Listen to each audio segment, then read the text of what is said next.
That's energy right. up in here. Yeah. Thank you all for showing up bright and early. We know it's Sunday morning. A lot of you may have been partying. But raise a hand or a careful coffee cup. Who's caffeinated or caffeinated currently right now? No. Okay, all now right. who's hungover? Yes. I was going to say, those of you not caffeinated, I don't know how you do it, but thank you for being here. Good for you. We're very proud to present to you our visual novel panel. We've got a lovely showcase for y'all, a couple of great VMs. And I'm Ice Fang. These are my credentials. I'm not going to talk about everything here. You can all look at it. Voice actors, some characters that I've played. Sydney in the Echo fan dub. I came dressed. You can find my socials there. And I'm also doing editing and localization, translation for Unveiling, which is a team based out of Mexico. I'm voicing, aren't you? Check out, and I'm voicing also, Yeah, so stuff to check out, things to look for. And I'm joined by my co-host, Jackson. I'm Jackson. The most notable thing about me, I would say, is I'm a contributing writer to Echo Project's Hounds. I did the recent pocket edition that we released, so if you haven't read that, go away from this panel, go read that right now, and come back. I also do some Sync Studio stuff in VR chat, mostly fight choreography and other stuff like that. Worked with Kipp on that, that's how I met him, it's lovely. And I love Valian. That's about the most things you need to know about me. And I would like to welcome everybody to our Furry Visual Novel Showcase. So we ran this panel last year, only doing Remember the Flowers. Jericho's here as well. We're going to introduce him later. And it was such a fun time. I came in this year and I'm like, we have to do it again. I live 20 minutes away from here. It's super easy to come down here and do it. And yeah, we're going to have a blast doing it. We've got a lovely cast of voice actors we want to introduce. We've got a lot of prep work done, so we're ready to put on a good show for you guys. Yeah. So, without further ado, let's get to introducing Let's everybody. go ahead and do introductions. We're going to go real quick. Same as before, slides, but we're going to go down the line. We're going to ask our panelists to introduce themselves by their name, something that they're proud of, that they're working on right now, they'd like y'all to know about, and what's one influential piece of media that you grew up with? So go ahead and think about that as we work our way down. Rio, why don't you tell us about this?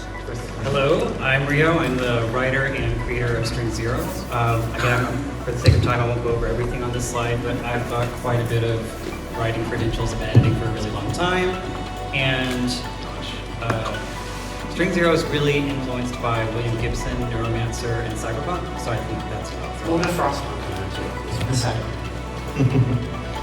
All right. And Sabre, our other creator, go ahead and introduce yourself. I'm Sabre. I'm the co-writer and supporting artist on Echo Project's Hounds. What was the second question again? Something that you're proud of that you're working on right now. You know so- about Glory Hounds. I'm very proud to be working on Hounds, honestly. It's been an amazingly fulfilling project. I've also got a couple of private projects in the work that I hope to be releasing next year or the year after that. And one of my favorite pieces of media that I grew up with, as cliche as it might be, is Disney stuff like The Lion King. That got me started on all of this. Immediate furry pipeline with that. Didn't know it at the time. And so you're joining us all the way from the Netherlands, right? I am indeed, yes. Long way to come on over. Yes. All right. Next we have Alstar. Alstar, go ahead. Okay, hello, I'm Alstar. I've been in the fandom for a couple of years now, as it's just been a long line ever since Watership Down broke my brain as a child. Since then, I have been slowly working my way up as an aspiring artist. You can find more of my art at my socials. And yeah, I think that's about all I have to really. That's about all I have to share with you. I look forward to sharing some more projects. I look forward to sharing some more projects that I've got working up to do with the holidays. So I look forward to those. It's lovely to have you. He's coming all the way from the UK. From the UK. Another long distance. International panel. All right. Next up we have Jericho. You all might remember him from last year. Hi, I'm Jericho. I am the co-manager and lead writer for Remember the Flowers. I would say the most influential thing, it's also kind of a cliche, Full Metal Alchemist. I think anyone who's read Remember the Flowers can pick up oodles of anime references. Too many, but not enough at the same time. It's my second time doing a panel at MFF, and I'm really happy to be back. Thank you for bringing me on. Of course. Alrighty, and then Marsh. Well, hello everyone. My name is Marsh Bears. I'm a VTuber. I stream visual novels, art, a variety of stuff. Honestly, if you've watched any of my stuff, you'll know I'm incredibly inspired by Animal Crossing and Pokemon. And what I'm working on a very special stream project that I can't say too much or I'll spoil it. So look forward to it around hopefully March. So yeah. This is my birthday. Thank you. Okay, next up, Kipp is joining us. Goodness. Aloha everybody, it's me, it's Kipp. I do Fox Things Online. Most notable thing, we're joined by our lovely Dalton. I do virality. I host, I work throughout there. I'm constantly across the board and helping out. One of my favorite things to do is work with our 501c3 nonprofit organization. We do have a card up here, wink. So with that said, I do host a lot of events throughout VR chat. I'm constantly online, terminally, help me.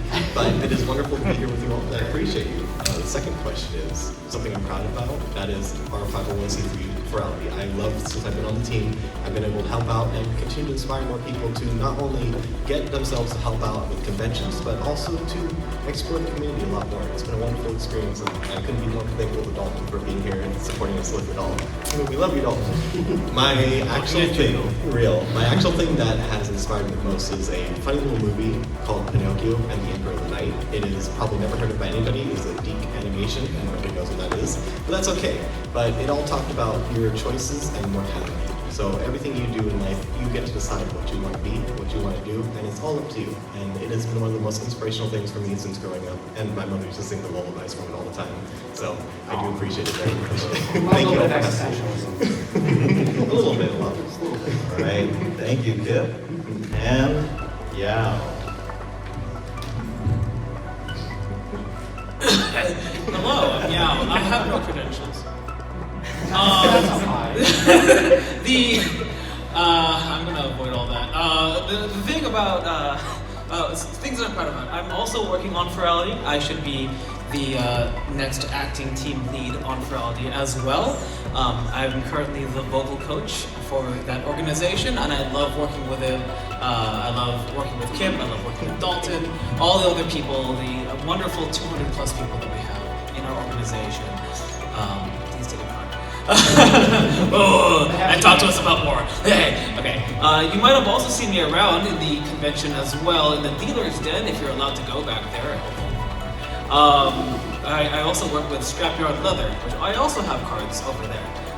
That's one of the other things I'm working in as well, and just because I have stickers for it, one of the roles that I have is playing Skizzy in chord progressions, and there's a few stickers up here if at some point,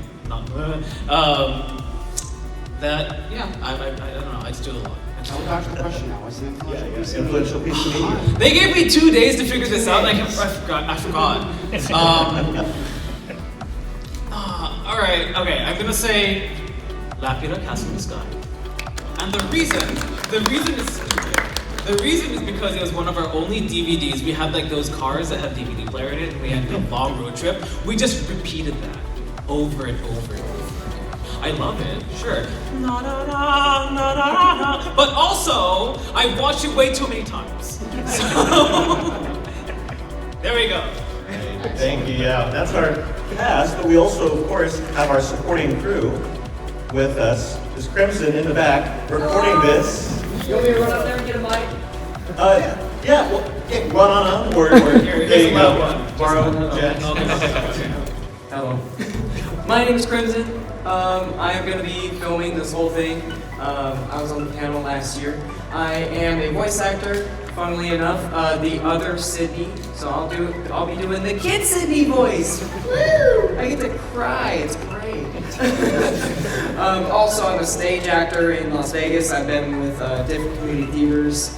And next year I'll be performing in SpongeBob the Musical, which is very exciting. And one thing I'm very excited to be writing right now is my own visual novel. So I'm writing my own visual novel called Crimson Hearts, coming out, I don't know when, whenever I can finish it, whenever it's ready. I'm ready to judge it.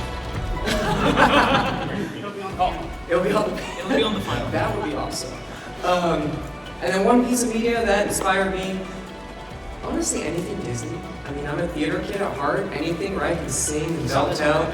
I mean, anything like that, I'm all for. So I'll hand this back to Jackson. All right. And last but not Thank you, least, guys. running the deck, we've got Zev.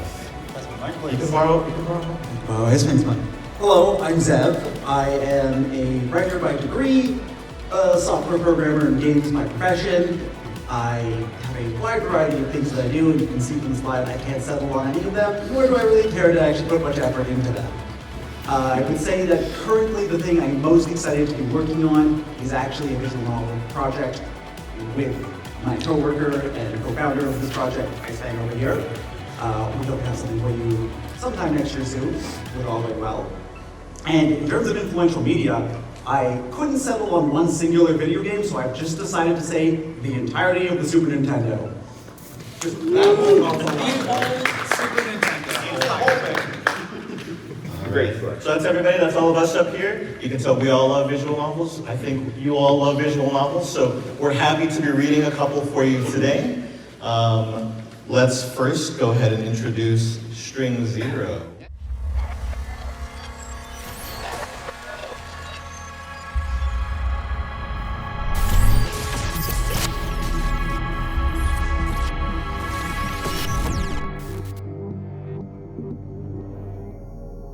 String Zero is going to be our first one.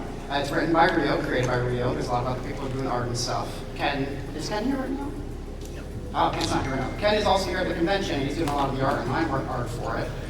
It's a cyberpunk, frostpunk, noir vibe novel almost. It's something that I listened to first in a car ride going from Chicago to Michigan for a business trip, and I fell in love with it since. So it's very hard to pay attention to the road because I was paying attention to the plot more. It's a very deep plot, a lot of fun themes for it. And the scene we have selected here is one of the establishing scenes for this plot. So I highly recommend everybody, after this is done, to go read String Zero because it's fantastic. All right. Like you mentioned, lots of plot. We've got so much plot that it spills over into a podcast. Rio and I work on that, releasing, alternating with builds. We've got that link for you can check out. You can also listen to that, but not while you're driving. Apparently some people find it very comfortable, relaxing. So we don't advise that. But Rio, why don't you go ahead and introduce this scene for us as we go ahead and get started. Sure. Do we have a word for that? Didn't I read quote? Maybe. Well, you know what happens, right? Okay, so we have Robbie, the main character, who is on a timeline to try and find the jazz singer Crown because his best buddy, who wants him to join his mercenary jazz running crew, has given him this assignment as kind of a test. The problem is that there are a bunch of people, including his dad, who he is not on great terms with at the moment, standing in front of Crown's dressing room.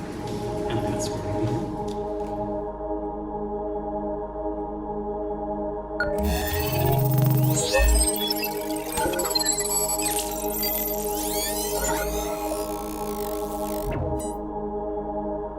Robbie hurries backstage to find the contact he's searching for, the jazz singer known as Crown. What he finds instead is his father Aaron and two direwolves crowding the area right in front of Crown's dressing room. On a time limit, Robbie peers around the corner in frustration. How do I get these jokers to move? The larger of the two men looms over Dad. His expression treads the line between seductive and menacing.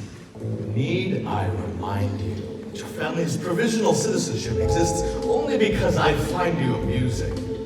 And while I do enjoy seeing you squirm, everyone has their own master to answer to. He leans his muzzle so close that I can hear the windows sound. I'm sure Dad could smell his breath. I need results, Aaron. Results? I shimmy further back and tap my earpiece to summon my advisor. Doing so allows me to call up our security protocols and holographic display and access the closed-circuit camera feeds pointed at the hallway. You misunderstand me, Tear-Off. No need for threats. I am simply asking questions, not giving excuses. Tear-Off? Hello, Rastarov? The Secretary of Defense! I rub my face and try not to groan. As if Dad being here wasn't bad enough. I live for the chairman's pleasure, of course. Of course. He pulls back a little. It would indeed be a shame for our profitable arrangement to sour. information you provide continues to prove quite useful, and I found I do genuinely enjoy your diversions on occasion. Only on occasion. You're off the hurt. Keep delivering, and that will be the extent of it, Dave. Without warning, Terrell quickly steps forward, crowding Dad's space and forcing him back against the wall. Unless I decide you want it. Ew. But Dad seems unfazed, reaching out to pat the wolfman's large shoulder. The man behind Terrell appears uncomfortable. Bodyguard, maybe? What's this all about, Dad? I will gladly listen to you enumerate your preferred debasements, Teroff. He briefly nods to the other man and then looks back to the wolf in front of him with raised brows. In private. Terrell chuckles. The two men are still very close. I take a moment to bump the floor's electrical schematics. Maybe if I blow a light or trip an alarm, they'll fucking move. I simply require more details. I was not in effect resisting the order. I remain, as always, fully committed to the chairman's service. Chairman this, chairman that. I'd hate to think you're simply using me to worm the chairman's good graces. Perhaps slip in a wedge of doubt or a seed of malcontent. He leans down, his teeth almost grazing Dad's ear. I like you, Everett. You're slippery, a challenge to catch and chew. He then pulls up, thumbing a fag. But take care not to be too challenging. I have a propensity for breaking toys that don't play by my rules. Dad doesn't flinch, which surprises me. I'm sure he didn't enjoy having his story name covered in slime. I shall strive to be only moderately stimulated. You do that. Terrell motions over the man behind him. This is taking too damn long, and I don't want to fuck with an agent. I swipe away the electrical schematics and offer something more direct. Typing Dad a message. Hey, can we talk in my room? I believe you've read my son, Agent Aloe Damerick. Yikes! 2 aloes? Oh, these are the big shits, the real stinkers in the chairman's toilet. If it does come down to talking my way in, Terrell if I can manage. He seems more like a talker than a fighter, or Dad wouldn't be indulging him. Talkers I can handle. I zoom in. Looking at you, Dad. Of course. He checks our guest audits periodically. Good evening, Darek. Beat your damn pants, Amatan! I reset the feed. The younger of the wolfmen doesn't look Dad in the eyes at first, instead giving him a slow once-over, like he's running some kind of analysis or lie detection software. Then he nods stiffly. Mr. Aaron? Marvelous. Darek, give the man his details. There's a hesitation, but Darek's left eye eventually flashes and projects a data stream which he flicks towards Dad. A beep issues from Dad's pocket, from which he retrieves a miniature pad that projects an expanded holographic dossier. He's never been one for neural interfaces. Someone might steal my thoughts! He swipes through the data twice before waving away the information, pausing briefly to check something on the pad's physical screen. An indicator flashes on my display. Message read. Oh, blessed. Read receipts. Now move! I'll review this fully later. Would you kindly summarize? Bitch! Are you leaving me on red? Darek flashes an augmented hand. Another hesitation. As Father mentioned, we've just recently retrieved some information from the ancient laboratories beneath the company archaeology. Dad lifts a brow. So do I. Indeed. I was under the impression the structure had been fully mined of its usefulness long ago. All I'm permitted to say is that the data was retrieved and has revealed a particular location of interest, hence the request. Certainly the chairman has the resources to mount an expedition without my assistance. Of course, but even the chairman has rivals and is watched closely. It would be best to employ an informed but clandestine third party, however dubious. He offers Dad a knowing look. Are you implying I'm some sort of spy? Darek glances around the hallway and then to his father. Tarolf smirks. Is the subterfuge and misdirection truly necessary? We know what he is.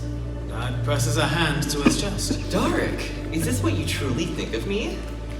He tuts with a shake of his head and then rests the pad against his chin. But fair, Taroff, I do have more secure accommodations for sensitive discussion than a hallway. He holds out a finger. For my patrons, of course. Oh, thank God. Now leave. Darek is rubbing his eyes, annoyed, while Taroff sighs and pulls back his sleeve to check an antique timepiece set on a gold band. He moves to tap it, but something there catches his attention. A sudden turn towards the wall in its hidden camera. A small head tip, and his nose in the air. A glance down the hallway. Another smirk. Oh, I'm certain news of the discovery will leak quite soon. My blood freezes. Both Dad and Darek look at the man. So, discretion makes little difference. Without the location's coordinates, however, there's nothing anyone can do about it. And those are extremely well secured, of course. As is anyone with knowledge of them. He smiles in a way that broadly shows his fangs, either to the camera or Dad, I can't tell. And then smooths out his sleeve. I tried to melt into the wall, my heart pumping. No way, man. Alarms scream in my head. I should bug out! Fuck! I almost banged a fist against the wall. So, for the foreseeable future at least, all interested parties will be forced to bide their time while we arrange our little affair. Speaking of which, Dark is opposed to your involvement and has made something of a pastime out of collecting information about your life story. Wait. Information? About Dad? Oh, this is too important to bug out on now. I focus the surveillance on Dark. Father! Terrell shrugs. You did ask to drop the subterfuge. Besides, you must realize he already knows. Really, Taroff? Must we always play this game? I'm no more a spy than Dark is an arcanist. I am a loyal agent of the chairman. Dad waves a hand. Point being that I'm afraid you're allowing your imagination to run away with you. And what exactly is the likelihood a poor outcast from Shrod manages to work their way up to running one of the most celebrated clubs in the city, becoming so exceptionally well-connected? He gestures to his father. Having personal meetings with the Secretary of Defense during a Cold War. I narrow my eyes. He's not wrong. Dad's never been entirely forthcoming about his work. Dad turns to Terrell. You never mentioned he was a fan. He turns back to Dark. Perhaps I'm simply an immigrant who worked very hard and got a little lucky. Terrell snorts. Dark ignores him, staring Dad down in a way that suggests he does, in fact, have some kind of lie detector. Simply, with a personal Rasheen warrior nun. Dad waggles his finger. An outcast Rasheen warrior nun.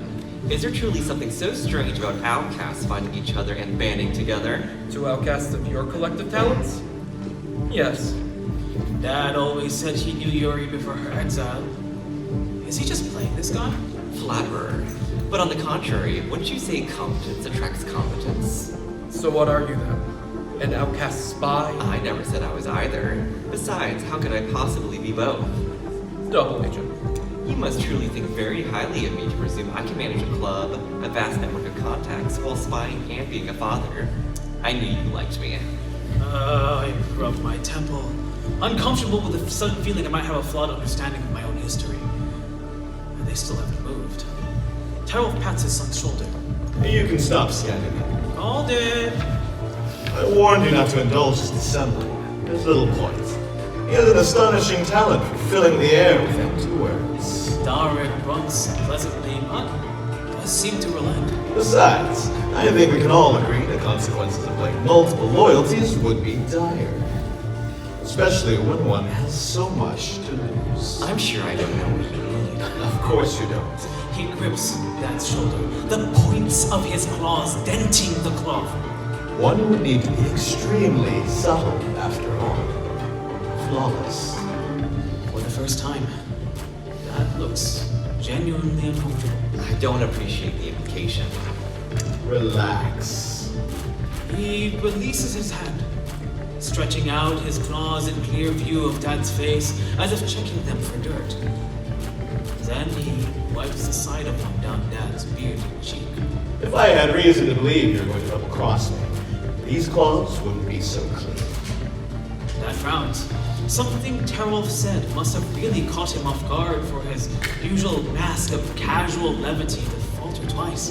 Do your part and coordinate with Dark, and everything will be fine. It'll accompany your group as insurance.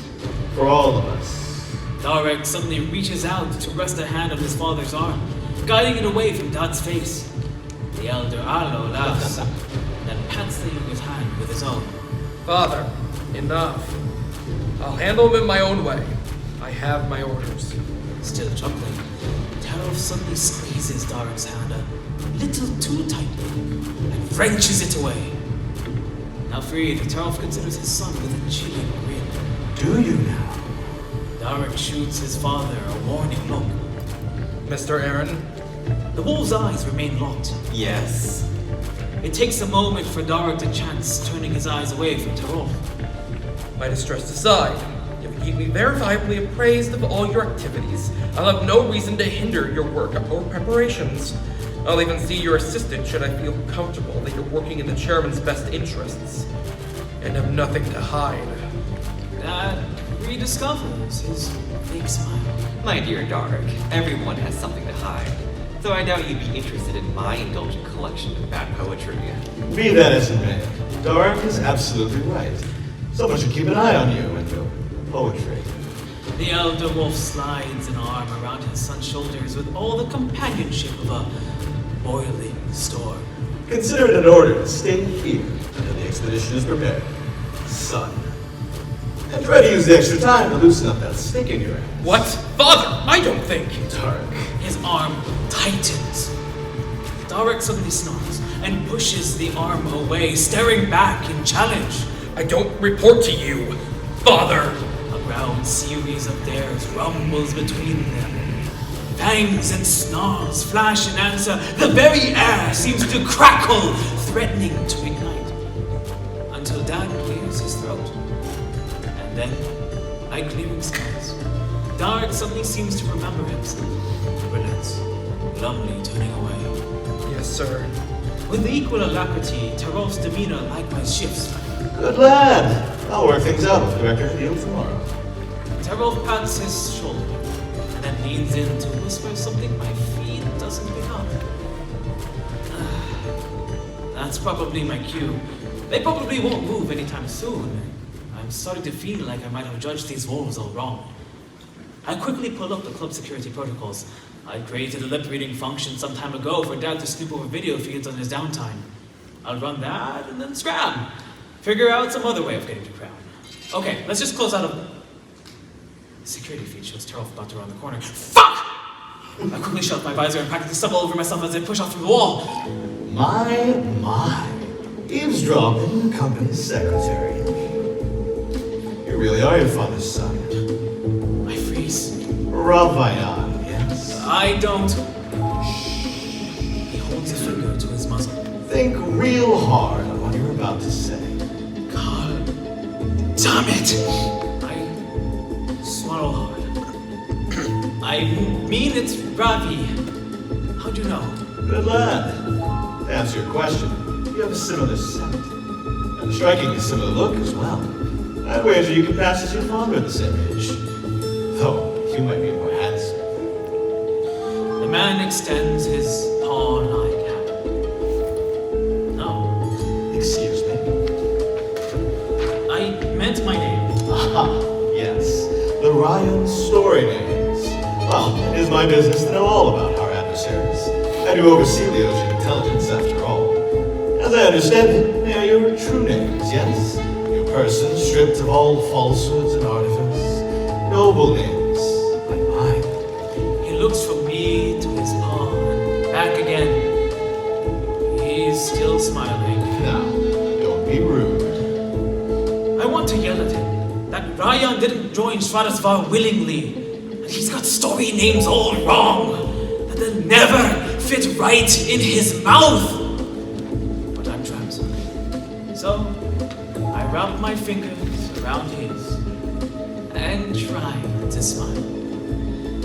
His paw is huge. My whole hand could fit inside his palm.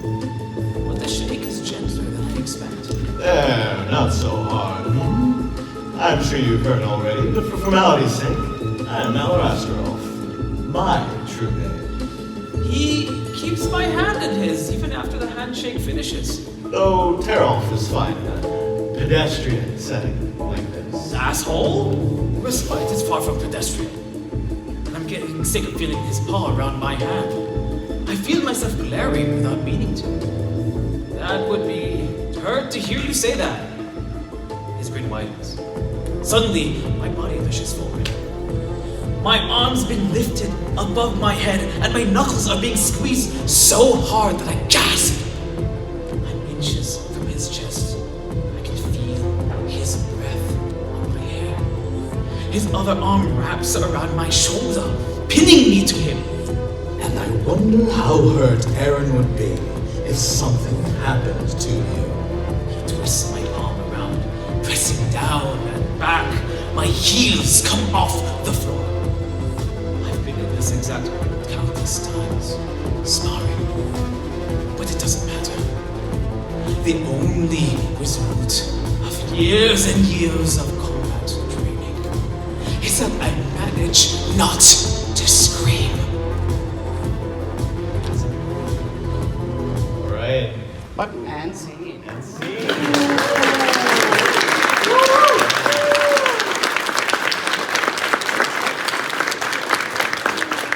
Lift me off the floor. So what do you guys think? You're gonna go check out Stream Zero later? Yes. Yeah. Go check out the itch page. Go check out the podcast. We're working on episode 3 of the podcast, be released mid-January. But with that, we'll go ahead and switch over to Glory Hounds. And that is our superhero visual novel. New build was released recently. And Jackson, you've got a little bit of a involvement with that, right? I did the writing for it. Sabre and Red were very kind enough to include me in that. I'm looking forward to doing more with them. It's been great fun working with them. There's a couple of side stories, so a lot of extra content coming out for that.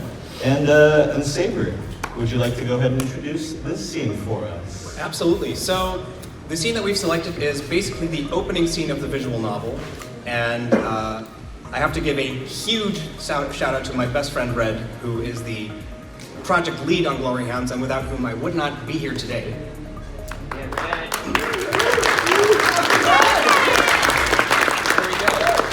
So Glory Hounds is one of those stories that was inspired by old classic Saturday morning cartoons like Darkwing Duck and Totally Spies, a healthy dose of silly comedy, and some of the overarching themes are about finding out who you are later in life, finding your sense of identity, or turning over a new leaf in life, and that it's never too late.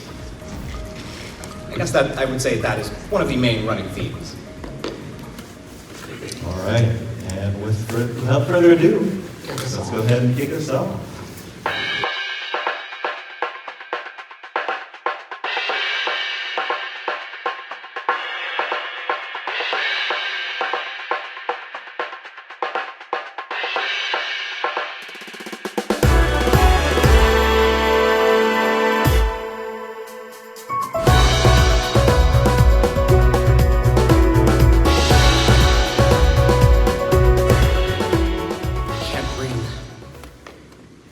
Body's numb.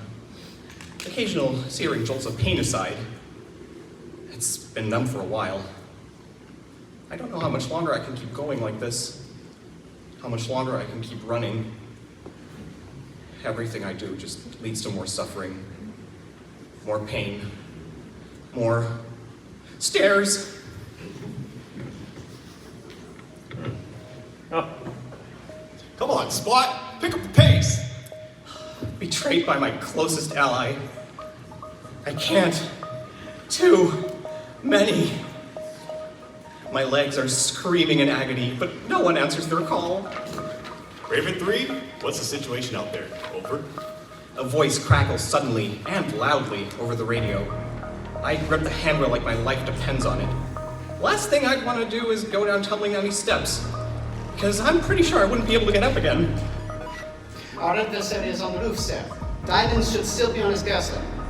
Any other hostiles on the roof? Over. Negative. However, the beast is most dangerous when cornered. I advise caution.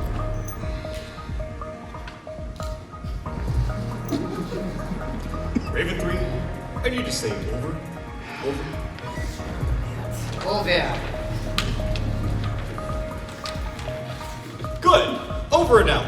You heard him, Spot. Just a few more floors to go. God, why do you have to pick a skyscraper? Shouldn't places like these have elevators? I'm going to be getting a raise after this. I think we're at the top now. There's a big metal door blocking our way. Stand back. The boss bars my way with an arm the size of a tree trunk. You're not seriously gonna...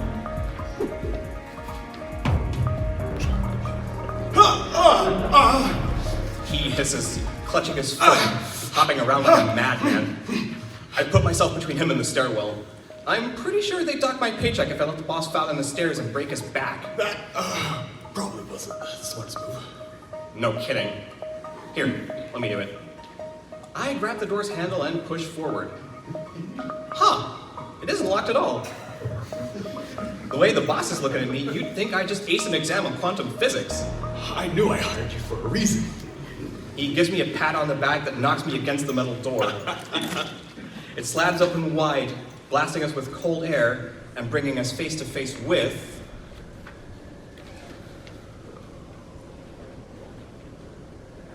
the target. There you are, you treacherous snake. You won't get away this time. Well, if it isn't the Dawn Hound and his protege.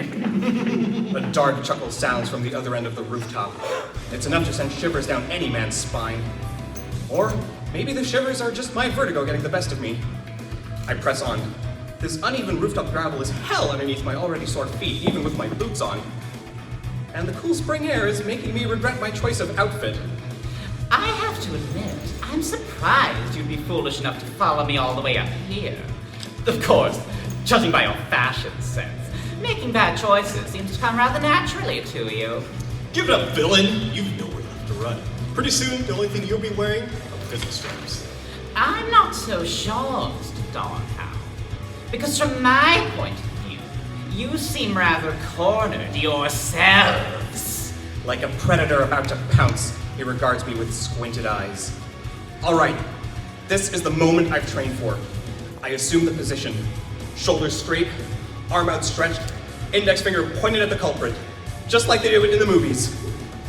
Hand over those diamonds right now!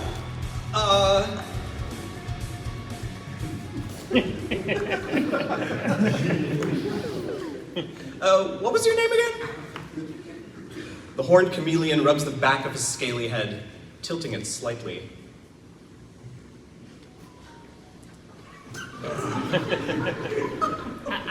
Are you quite serious right now? I'm bad with names, okay? I just told you 5 minutes ago. The tragic backstory, remember? The invisibility powers. It starts with a K. No, doesn't ring a bell. He growls ferociously. Camo. Huh? It's Camo, you blithering idiot. No! Oh! Badass!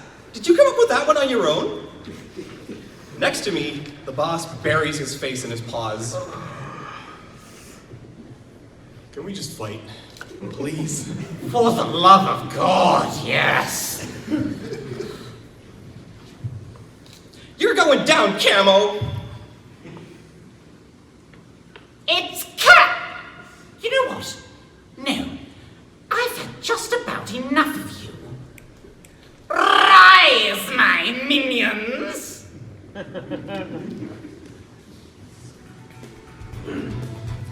5 butterflies with brightly colored wings ascend behind him, just off the building. Are those actual swords? Actual swords. Actual swords? Airborne hostile was spotted. I thought you said there were no other hostiles. No other hostiles on the roof. Do be listening, yes? Nothing we can't handle. Let's see this chameleon turn black and blue. Life flashing before my eyes, I set a new world record for zooming through the 5 stages of grief. My eyes meet the bosses right as I'm at the bargaining stage. Help. Easy. Spot. Easy. Easy! They're gonna kill us! It might seem scary, but they wouldn't know teamwork if it struck them in the face, which we're about to do repeatedly. His warm gloved paw on my shoulder only does so much to soothe my nerves. So quick to judge. But you couldn't be further from the truth if you tried. See, unlike you and your precocious little pup, I take care to train and dress my employees properly. Minions, make fur coats out of them. No! My name is Alex DeVoy. I'm 28 years old, completely and utterly single. I live in Schippersburg, the capital of Batavia, where the weather is never just right and we always find something to complain about. This is gonna sound cliche, but you're probably wondering how I ended up here. Truth is, I wonder too. Not just anyone decides to throw on some thigh-high boots and a mask to fight an overgrown lizard on top of a skyscraper. But it's my actual honest-to-God job now. It's a long story. But long stories seem to be all the rage these days, right? It all started a while ago. Did you seriously just interrupt me for a flashback? I remember it clear as day. I'm very much stuck here. Black and white is not a good look for me.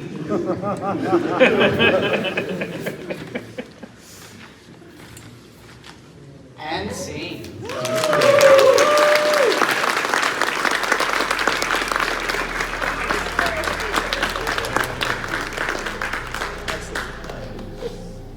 So those were our couple of scenes, and we've got a little bit of time left. How much time we got, Zed?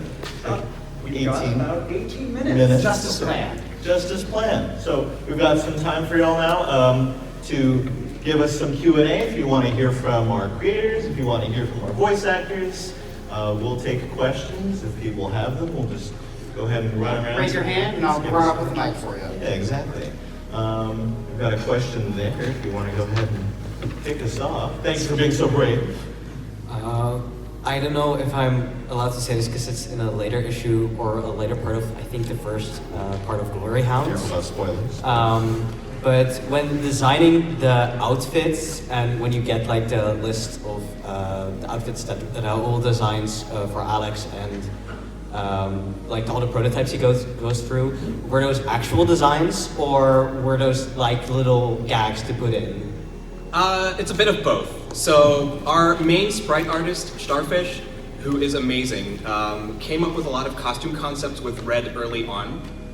And I personally did those fun sketches.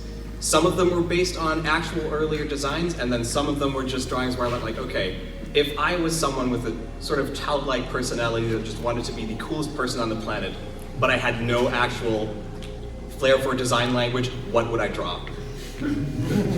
So it's a bit of both. And for anyone who's not there yet, you'll get to see those at some It's a point. great sequence. Fun sequence for sure. So again, we'll open the floor to questions. Looks like we got one. Go ahead.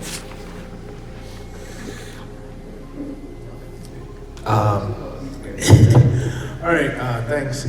I was wondering, because I've been wanting to make a furry visual novel myself. I'm an artist. I don't mind making the assets. In fact, I enjoy it. Character designs, setting, all that.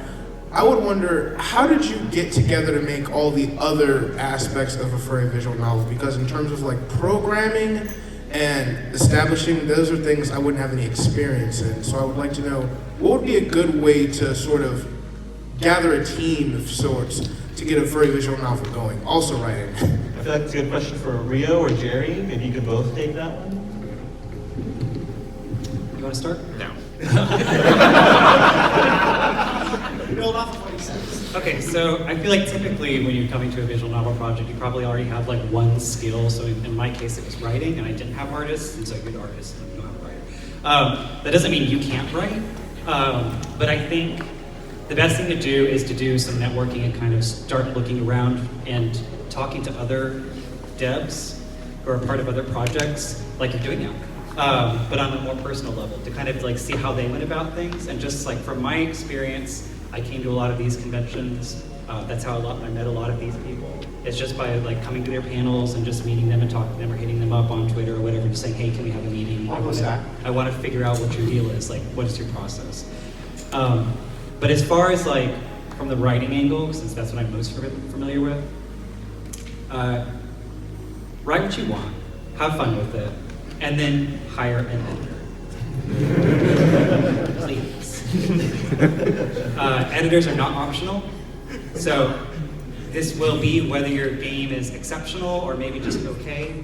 I guess maybe sometimes you get lucky and you might just be that one that makes it without any additional help, but we're talking 1%, right? So you always want to have a strong support team. And so I think it's actually helpful to have additional artists, not necessarily yourself, because you might get overwhelmed, you might get burned out, and I think burnout is the major furry visual novel issue. Like, I can't count how many devs have kind of like started with like grand plans and made it 3 builds in and then realized how much work it was gonna be, and then it's been on pause for a year and a half. And no judgment to any of them, it is a lot of work, right? So I definitely understand why they had to step back. But if you don't want that to be you, make sure that you pace yourself and make sure you have a good support team. Anything to add, Jerry? No, I pretty much agree with everything you said. Networking is probably the most important thing you can do, and thankfully, I think the furry visual novel community at this time is the biggest it's ever been. I think looking at the credits of any visual novels you really like, and just like, thankfully, most of the furry community is very personable. Just send them a message or an email just being, hey, I have this project, here's my pitch, would this be something you'd like to work on? I always recommend trying to start like a skeleton build on your own, like with the assets you have, the writing you have. RunP is so easy to get started on at like a fundamental level. You can absolutely just put something together that works and just share it around. Be like, hey, here's my pitch. Is this something you're interested in? There's like Discords, there's forums of people who are always like putting themselves out there to work on new projects. So it's definitely, starting is the hardest part, but I think once you get started, you can get the ball rolling pretty easily. And I would add that there are now 2 game jams each year for furry visual novels. There is May Wolf and November now. So that's opportunities for you to have assets made available for you and pull together a team to put something out within a month. That's how I got my start on furry visual novels. Keith and Sparrow sitting right there also did release one as well. And it was a great fun and great learning experience for me personally. Sabre, do you have anything to add to that question from a producer perspective? There's a little, like, if I would give one piece of advice in terms of production is don't get caught up in how fancy you want to make something. We were lucky to pitch an idea to our publisher that they really liked and helped us fund assets and stuff, but there are so many resources that you can use. The typical blurry, static stock image backgrounds. There's lots of royalty-free music that you can use that is absolutely fine. And even we, despite the fact that we have some custom soundtracks, we use a lot of royalty-free music, right? Shout out to Kevin MacLeod. Thank you, Kevin. And I guess kind of it harkens back to something that Jerry already said. Make something first and you can make it good later. If you have a foundation, you can always rope in more people to help make it good. Like once you have something going, you can spice it up. I want to add to that real quick.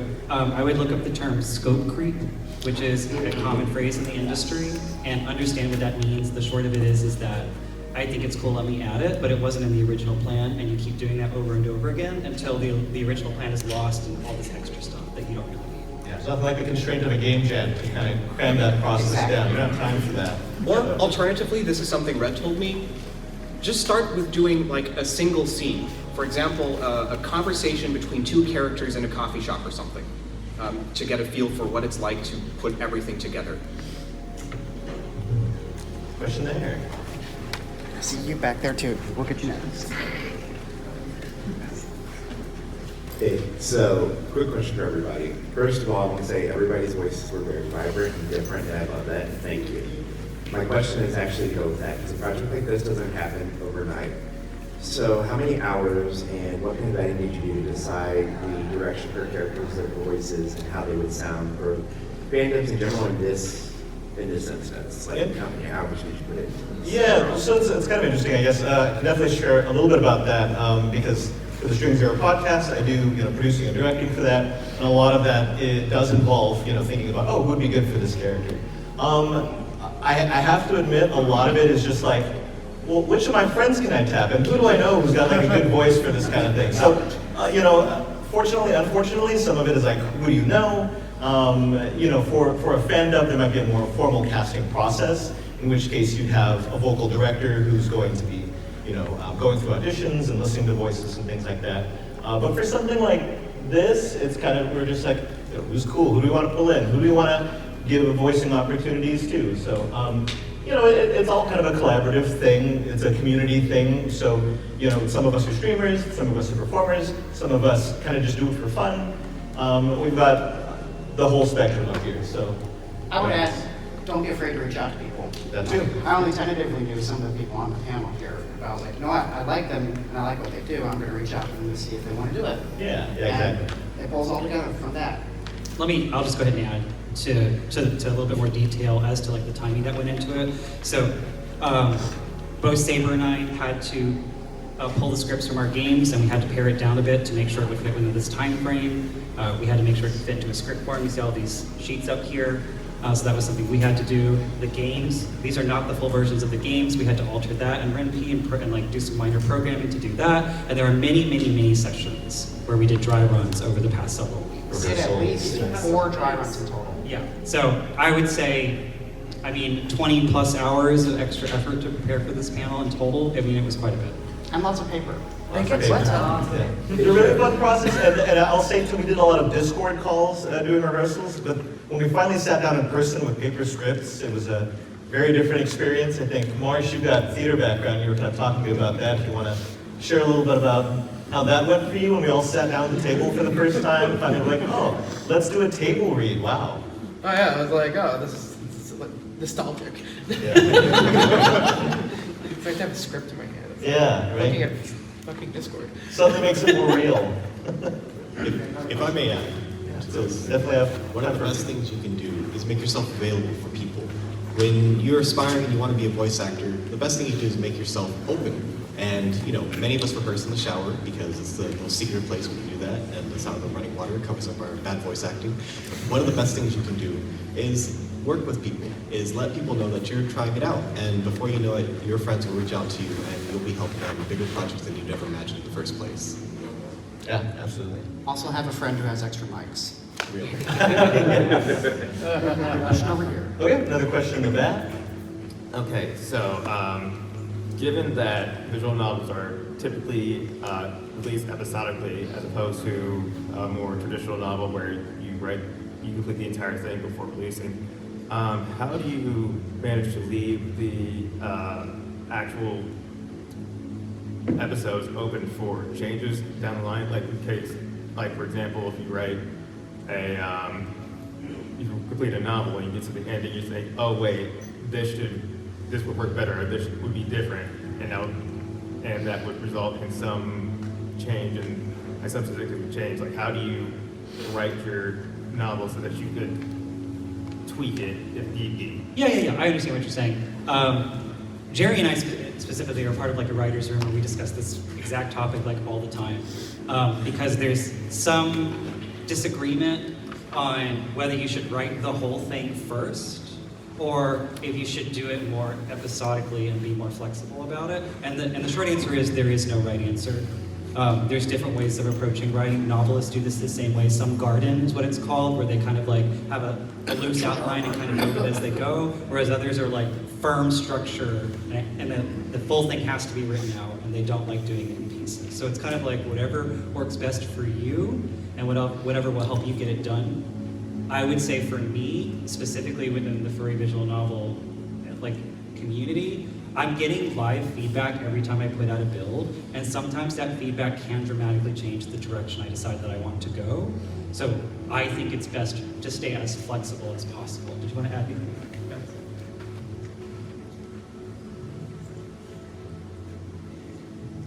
I mean, for us, we're writing an episodic one, so it's easier for us to change the direction where we're going. We have a rough idea of where certain story beats are going to go, but yeah, there's no right answer.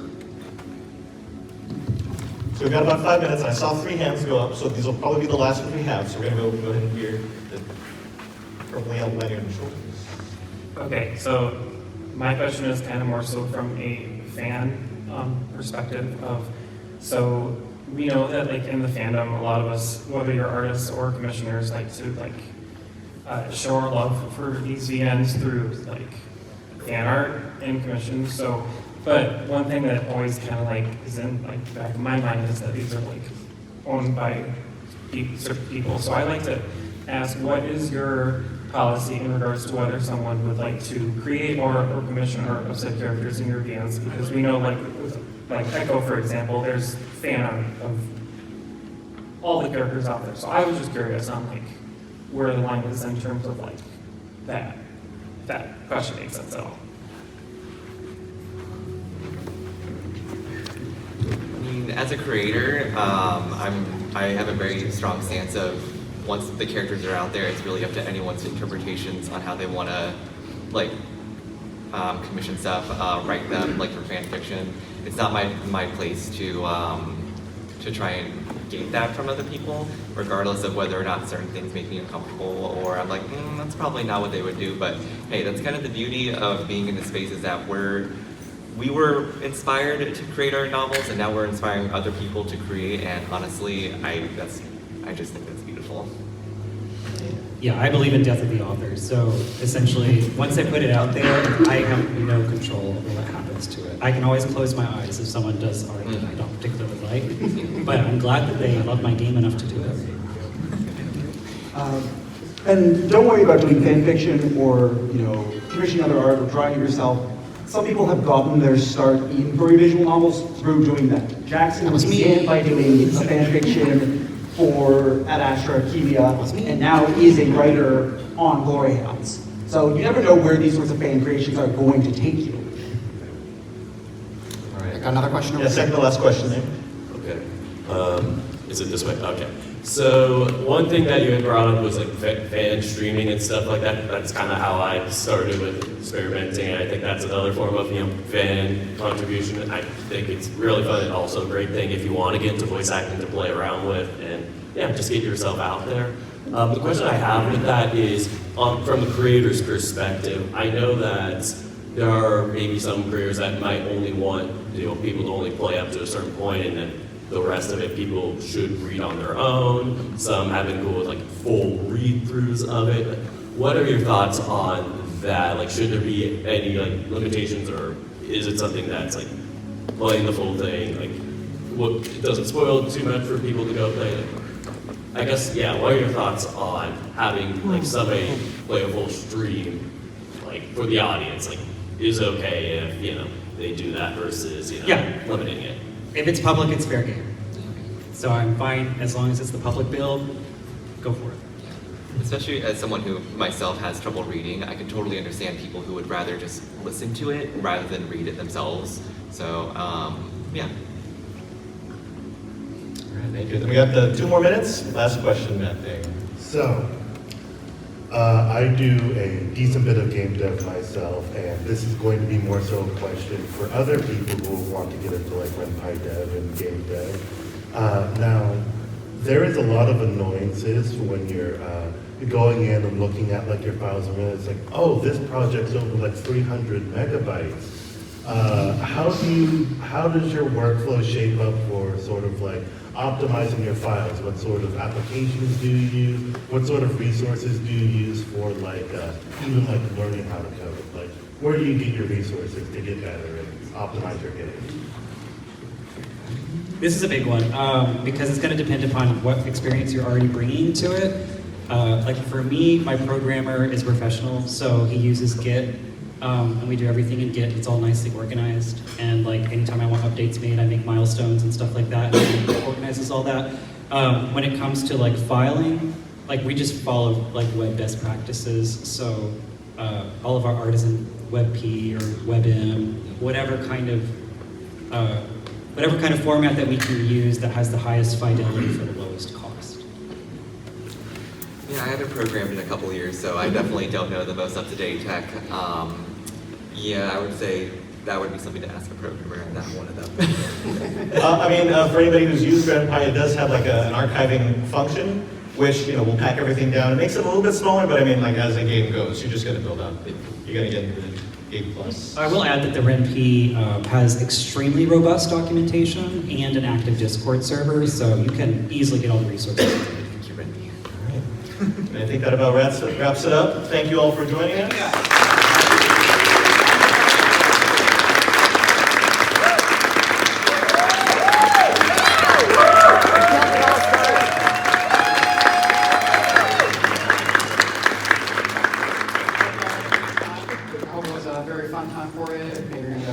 Projects. That's right. And remember to leave reviews on the itch or the dill. That's right. Thank you very much. Enjoy your con. Eat more VNs. Tip your waiter.